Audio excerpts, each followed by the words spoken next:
భారత వాతావరణ శాఖ వర్షాలకు సంబంధించిన ప్రమాద హెచ్చరికను జారీ చేసింది. రానున్న గంటల్లో తక్కువ నుండి మధ్యస్థ స్థాయి ఫ్లాష్ ఫ్లడ్లు ఏర్పడే ప్రమాదం ఉందని, అంటే తక్షణ వరద ముప్పు సంభవిస్తుందని తెలియజేసింది.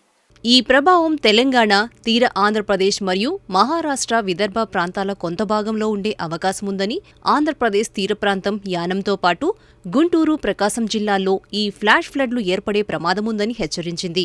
తెలంగాణలోని ఆదిలాబాద్, నిర్మల్, నిజామాబాద్, జగిత్యాల, కామారెడ్డి, కరీంనగర్, సిద్దిపేట, వరంగల్ అర్బన్, వరంగల్ రూరల్, జనగాం, యాదాద్రి భువనగిరి, మహబూబాబాద్, మెదక్, మేడ్చల్, మల్కాజ్గిరి, పెద్దపల్లి జిల్లాల్లో తక్షణ వరద ముప్పు సంభవిస్తుందని తెలియజేసింది.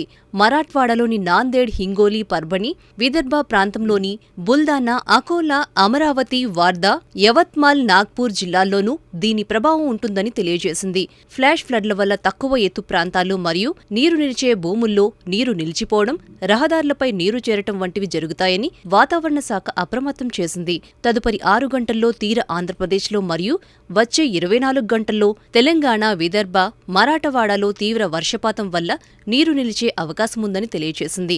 కాబట్టి వరద ప్రభావిత ప్రాంతాలకు వెళ్లకుండా ఉండాలని, వాగులు, కాలువలు, చెరువుల దగ్గర తిరగవద్దని సూచించింది. ఎక్కడికైనా ప్రయాణించే ముందు వాతావరణ సమాచారం తెలుసుకోవాలని, రైతులు పంటలు, పశువులను సురక్షిత ప్రదేశాలకు తరలించాలని కోరింది. స్థానిక అధికారులు అత్యవసర సిబ్బందిని సిద్ధంగా ఉంచాలని సూచించింది.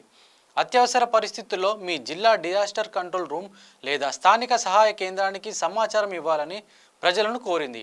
ఐఎండీ మరియు రాష్ట్ర విపత్తు నిర్వహణ సంస్థ SDMA నుంచి జారీ అయ్యే తాజా సమాచారం పాటించాలని తెలియజేసింది. మీకు ఈ స్టోరీ నచ్చితే లైక్ చేయండి, సబ్స్క్రైబ్ చేసుకోండి.